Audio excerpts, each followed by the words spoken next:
Μαθαίνουμε από τα λάθη του χθες, Παγκόσμια ημέρα μνήμης θυμάτων οδικών συγκρούσεων η σημερινή, και η φλόγα της Ελπίδας έφτασε το απόγευμα στη Λευκοσία. Σχεδόν 4.000 άνθρωποι σε όλο τον κόσμο σκοτώνονται κάθε μέρα στους δρόμους σε οδικές συγκρούσεις. Τις εκδηλώσεις διοργανώνει ο μη κερδοσκοπικός οργανισμός Reaction Youth for Prevention σε συνεργασία με όλους τους αρμόδιους κρατικούς φορείς. Παγκόσμια ημέρα μνήμης για τα θύματα των οδικών συγκρούσεων, και σίγουρα η Κύπρος δεν θα μπορούσε να απουσιάζει από τις εκδηλώσεις. Η φλόγα της Ελπίδας ξεκίνησε στις 12:30 από το Δημαρχείο Λεμεσού.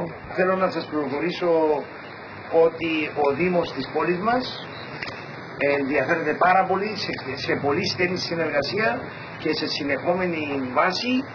Ενδιαφερόμαστε για τα κυκλοφοριακά στην πόλη μας και ενεργούμε με τέτοιο τρόπο ώστε να συμβάλλουμε και εμείς στην εξάλληψη και στην μηδενική ύπαρξη δυστυχημάτων στον δρόμο.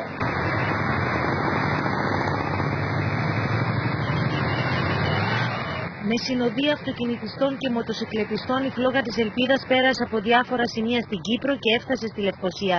Την μετέφεραν έφεδροι καταδρομής.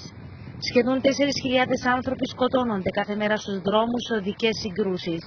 Στην Κύπρο περίπου 60 άτομα, στην πλειοψηφία τους νέοι άνθρωποι, χάνονται κάθε χρόνο στην άσφαλτο.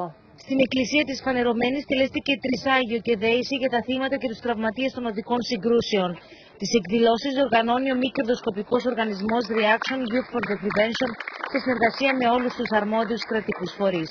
Φέρνουμε στη μνήμη μας αυτούς που δίνουν την προσωπική τους μάχη με τις αναπηρίες κατάλοιπο από κάποια οδική σύγκρουση. Σήμερα μαθαίνουμε από τα λάθη του χθες. Την τελευταία δεκαετία 900 σχεδόν συνάνθρωποι μας άφησαν την τελευταία τους πνοή στους κυπριακούς δρόμους. 310 από αυτούς ήταν νέοι κάτω των 25.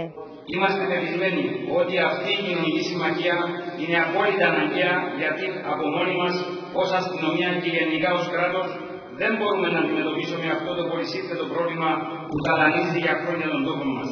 Και απαιτείται η ενεργό συμμετοχή και συστράτευση και των ίδιων των νέων στις προσπάθειες που καταβάλλονται. Οι δραστηριότητες του κράτους στοχεύουν στη βελτίωση όλων των παραγόντων που αφορούν στην ποιότητα των δρόμων και των οχημάτων, στην αποτελεσματικότητα της άμεσης περίθαλψης των τραυματιών και πάνω απ' όλα στην ποιότητα της οδικής συμπεριφοράς